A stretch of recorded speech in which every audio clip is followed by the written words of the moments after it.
meta did prefer on revolving around the carry. Right? So there are some merits on really hiding your carry for that part. Omega here, without a doubt, with no surprise on that part, having the Digi ban for this. Yuzong, it got a Thams ban. That is the most interesting ban right now.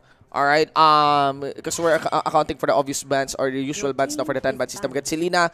Here's what will be available. Farsa, Atlas, Uranus, and Khalid. Khalid. Wow. So only 2 of that will pop out. This is weird, guys, because Shinbu in the previous series said that here in the Philippines, casters do not sugarcoat, and I'm going to do it again. Yeah. I think that we have started day number 2 with this bans. This is how a professional ban would look like at the first ones. Yeah. Ban on the Digi, knowing that this is the weirdest heroes. You cannot play Mobile Legends if this is available. Yes. And this is a complete nod to how Omega respects Onic-PH, because even when Onic-PH haven't shown us any feeding Digi tactic, or they did with Jay, but the thing is they haven't mastered it. Nevertheless, Omega will ban it just because of the fact that you can never go wrong. Yeah, on with banning the Digi. Banning the Digi, yeah. Right now. So Omega is the first pick advantage. They're kind of signaling that, we're picking the Uranus. But if a ban on the Uranus happens, Onic won't take the bait. They will target hits. Yeah. Hilda, Yeah, which I like is the I Hilda. really like. Again, I think it's better to allocate target bans than like meta bans, quote unquote meta bans. Definitely Uranus, which prompts Onic-PH to take the Khalid now for their squad and maybe get a core with it, or maybe a tank. Usual tendency, always show the core Yeah. very early on the first rotation. That is on Onic-PH. Yeah. Honestly, maybe Ling Khalid, as we mentioned. All right. Oh, Ling Cho. Okay, we got Iyaknu Cho. I'm curious about the Dilar hero. What will be the Dilar hero? Dilar shines really well on the Uranus. Quite the performance on that guy. No Khalid though for Dilar. Probably because Onic didn't find that much success yet on the Khalid. Nevertheless, Onic-PH, they are utilizing the fact that Cho is such a good pick for MP. I think the top teams here in MPL-PH Season 6 get the first phase Cho because it's such a flex pick. Yes. It can be played Side as a lane. side lane, which is utilized by 2 members of Onic. Dilar and Iyaknu can play it.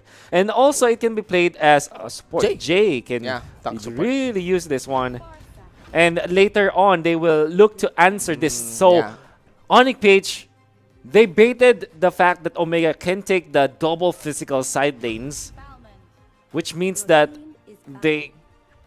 I thought that they will answer with a mage now, but instead they go Balmond, at least getting that side lane intact. So we get Dilar on the Cho. Well, there's still the possibility of Dilar and Jay on the Cho, but Iyaknu prefers the Balmond a lot. Yeah. For the most part, it's kind of impacting, kind of safe, but not really super stellar for the side here of Onic-PH. We have now the Vans, and as usual, a very, very visible tendency of Onic-PH always delaying their support. Yeah. Even if there's a Farsa available. That's why they also love the red side. They always go for the red side because they can last pick it. So I think that Onic-PH will now either ban tanks or core. Maybe a Lancelot or there it is, the Lancelot. Yeah. Maybe I was thinking of a Lancelot or Roger, or both of them coming into the phase, because again, I always felt that second phase bans are targeted already on a specific role. And Onic-PH, if they do ban the Roger this time, it means that Omega will be forced to look for a marksman, something of the sort of Yi Sun-shin, which they can easily answer with the Cho as well as the Ling. They have a lot of divers. And YSS would be much better for the side of... I mean, if you're Onic, you would just want to give the YSS instead of the Roger here. So you ban Roger. A ban onto the Roger. Yep. I'm just curious about Omega's approach onto the ban. If up to what extent will they start targeting my V here? I cannot imagine. I like it. Was good. Very good ban. Yeah, Omega is known to use all these heroes that are very surprising to matter. Yeah. Probably because it's okay to have the Roger if there's a Cyclone sweep going on around with the Balmond. But I love the Harith ban. It just makes a lot of sense. Yes. Harith will be extremely activated for the side of Omega, just looking at their heroes. Especially back up by the Farsa. Farsa, and you have the Khalid, right? Yeah. Khalid Uranus. So there's the Alice ban. Oh, loving it already for Omega this time. And Onic-PH running out of options for the side lane, because I feel that it's not gonna be rewarding if they match this double physical side lane for me. I mean, yes. obviously Uranus doesn't deal physical damage, but it's still technically speaking more on the physical side when it comes to like that's how it looks. They are trying to target Dilar here. Yeah. They're already assuming that the Cho will be on the side of Jay here. And I'm not so sure what will be the Dilar hero. Kufra is still available, but not so sure really. I would suggest the Cho to go support. Yeah, and there you go. Gatot Kacha on the side lane. We will be seeing a last pick tank now for, last pick support for Omega. So definitely a Kufra to control the lane for Omega. Is that a Sicilian? They're just already guessing the Venus support eh. So it's YSS as we probably Valer. Yep. Expected. So it's alright, Sicilian. Okay. So why is this an instant pick from the Sicilian? Do you have to remember Farsa doesn't like getting hit when the Federer Sec is there. Yes. And Sanguine Claws, as well as the first skill of the Sicilian, is going to be able to reach that Farsa no many times the game. However, I still feel that Omega's composition now is so it's much holistic. better, man. It's so holistic. It has good initiate, nice vision, nice zone, nice rotation, nice pressure, nice scaling. Yeah. How many nice is that? Being that easy in a spot where you can finish your win condition easier means that you have many other chances to win the match. No monkey business. No monkey business. From the side of Omega here. Ladies and gentlemen, this is series number 2. The very first game of series number 2 for the second day of the third week of the regular season for MPL-PH Season 6. Omega versus Onic PH. What's your vote here? I'm looking at Omega, honestly, Omega, so easily. Actually looking at Omega as well. Omega. Yeah. I'm only saying this because Onic PH has been so shaky in the past few days. And it's one thing to have a lineup that's easy to execute, but it's also one thing that the playstyle of Onic PH is already, how do I say this, known to the world, at least for MPL-PH. And I have very high doubts for Iachnus Balmond, really. Like, it's very far from Iachnus' impact when he is on a show. Right? So, that's the thing. Look at that. Like, everything that they want, they've taken. You get Hajizi on the YSS, hit back on Kufra. Right? We call it Mr. Fundamental. And remember the performance of Toshibak. Oh, yeah. On that Kali. It was really good as well. Right? That's right. And also, there are a lot of individual counters that Omega can utilize against Onic PH. For example, you have the Kufra to go up against the Ling. It's one of the classic counters for sure. You have this Khalid that can kind of shut down the all-in-ish strategy from Onic PH, where they want to go dive with the God of Catch as well as the Balmond. It's a great answer and a great counter initiation tool. The Farsa is going to have a good time as well, even when there's a God of Catch and Sicilian. The fact that he is going to be able to like wait for the opportune moment to pop the Fairy Strike, that's also good. So for Omega, there's really a lot of tools for them to work with. Nevertheless, Onic PH, they also have some of their win conditions to have. I mean, Wise on this Ling. Let's see how he performs. I have not seen Wise in a Ling like as often as others. We have this running opinion on Onic PH that Wise doesn't want to play Ling. And now that Ling is nerf. He's actually rolling with that one. He finally felt that it's good to play Ling when Ling was nerfed. Probably, Wise may have a better split pushing tactics. I don't know. By the late game with the Ling, because that's the main. That's kind of what's starting to be the main purpose of the Ling right now for the meta, especially when we dive into the late game. I also felt that Onic PH first picked the Ling on their side because they also want to take it away from Omega. That's also a scary thought, that Omega having the Ling. Then there's the first blood going in favor of Omega. Hajizi, I'm not sure if the Curse or Crow allowed it to get a target. A free kill for Hajizi. Iachnus staying there. He did attempt to make a steal. None of the fit pay off, but Toshi is establishing pressure here.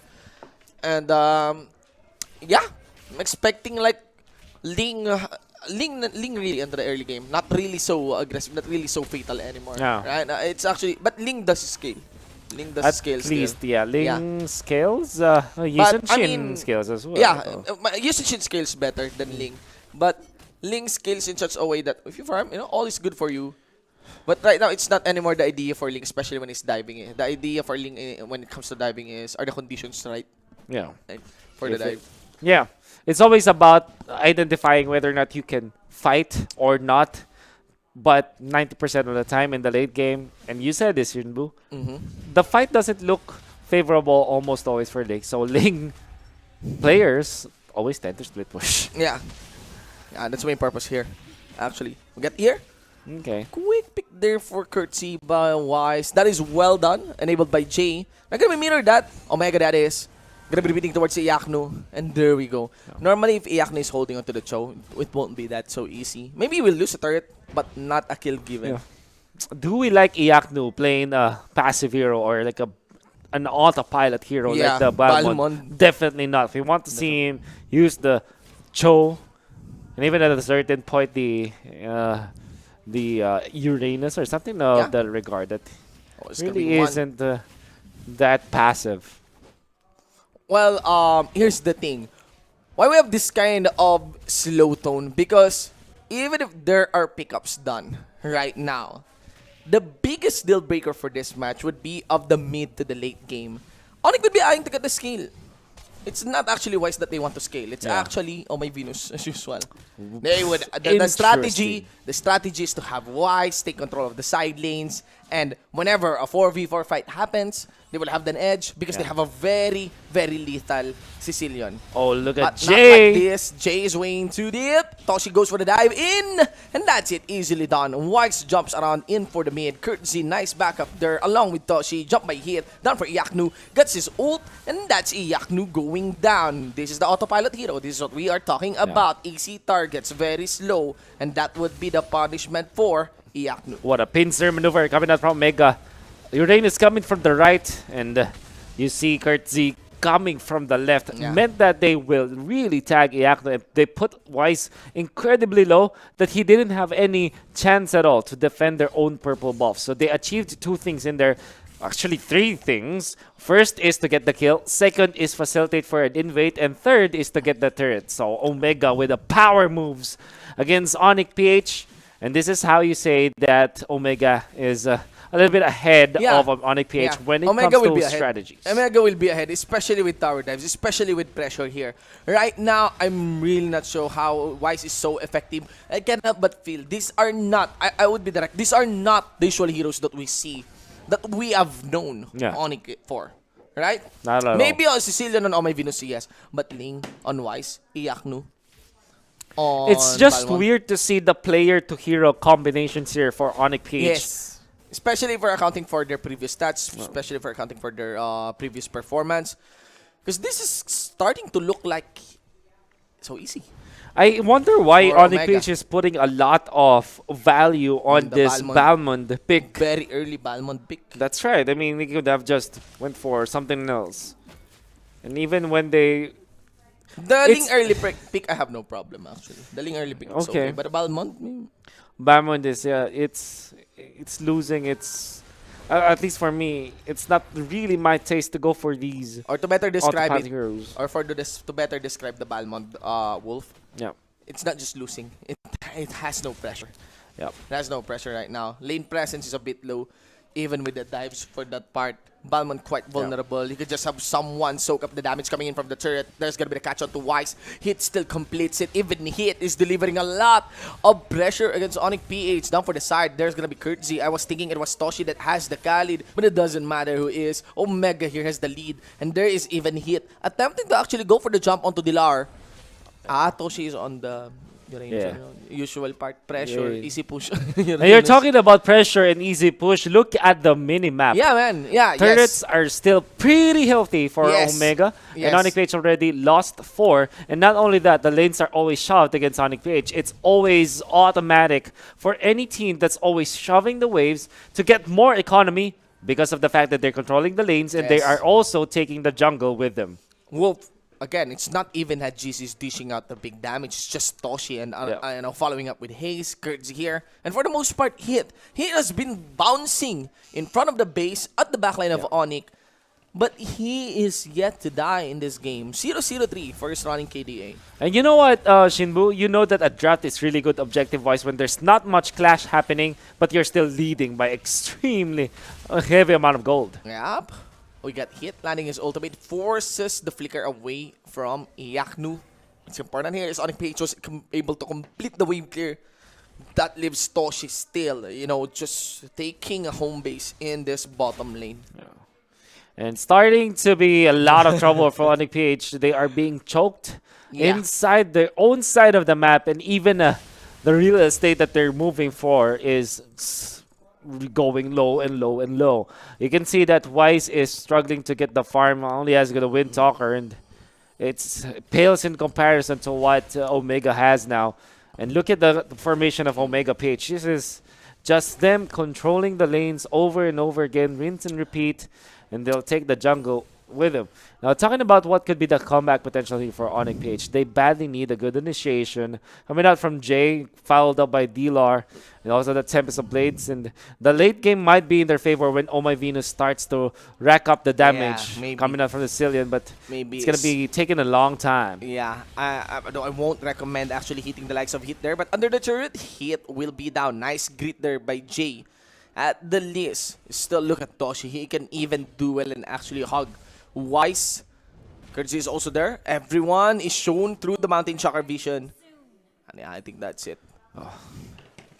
It's gonna be. I'm sorry, guys. It's going to be incredibly, not really boring, but less action, less full-blown action. Unless Onic PH decides to finally fight Shinbu. That's one. That's actually really nice. On the setup of the Avatar of Guardian, they kind of, Omega was kind of willing to take the fight against Onic PH because I think they did embrace the 4-0-1 setup too much.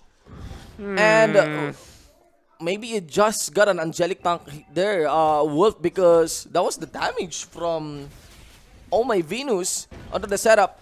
But feel that that's kind of a mistake as well from Omega. That's definitely a mistake. Imagine two of your main cores. Yeah, receiving the Avatar of That's Guardian. Kurteezy and Hadjeezy together. Yeah, for the Traceless and Toshi here, that won't be no surprise. He will just be cleaning up. Get pressure. If he's not able to get a kill, he will at least dish out big pressure damage. And this is what they need. The Toshi is probably their enabler when it comes to the mid for this team fights. They have to still respect Onic PH with all the control that they have. If you don't have Toshi, try not to linger around, lurk around. If you're Hadjeezy and Kurteezy, Indeed. you have to respect your opponents even at this amount of lead that they have. Not to mention that Hadjeezy still has the 2-level lead compared to Wise here. And seriously, if you check the itemizations earlier, there's lots of BOD. Jay, what? I don't. This is not the first time I've seen Jay do this. Even MPL Season 5, you're wondering. There's not a lot of patience from this guy. Because here's the thing. It's one thing. It's okay to use your ultimates on one hero and do not be stingy about it. But it's also another thing to not be available for your team when it matters more. One flicker for a Lord. Just look at that. Just because of Jay getting clipped, no threat, no pressure. They can easily take the Lord. You have a very high damage YSS for that. Meh. This is what happens when you don't communicate well on your team. Yeah. And really, I mean, the composition is stable, I would still dare say. For the side of Onic PH, it is stable. Yep. But I really don't think this fits their identity, their play style. You know, PNK comps might work even better. Oh, you like that, even when it's a Cillian. Yeah. Now Jay is going to be caught once again, and it's the looming problem for Onic PH. Now, how can they set up for a kill? They're establishing pressure here for the mid lane side. They have an artillery minion to go for the push as the Lord is knocking down for the bot. Here's the biggest headline. You get Toshi for the top lane side. And now let's see here. There's enough minion wave still to get the kill. Or rather, a destruction down for the inhibitor. Hit won't be able to get a tag on Siaklan, but it doesn't matter. Toshi now ushering the minion wave down for the top lane side. Converge it for the mid lane. And the Lord just got knocked down here by Onic PH. Second inhibitor down. Third inhibitor should be the next work around. But the members here of Omega, Dilar tries to push forward, at least get the catch here on a GC. And what he did is actually use his Avatar of Guardian just to walk away. Toshi into the front line. and that's gonna be it. Blade of Tempest casted here by Wise defensively. Toshi again, he's able to get a catch on to Wise. Wise pushes forward with a pinch poise. Very messy on the defense there by Onic PH. No casualty coming in from Omega squad, and I think that's it. One artillery, a new minion wave in the mid, and they're gonna be focusing onto the base. Iyakno is just the bonus round here. This game 1, surprisingly and easily, goes to Omega.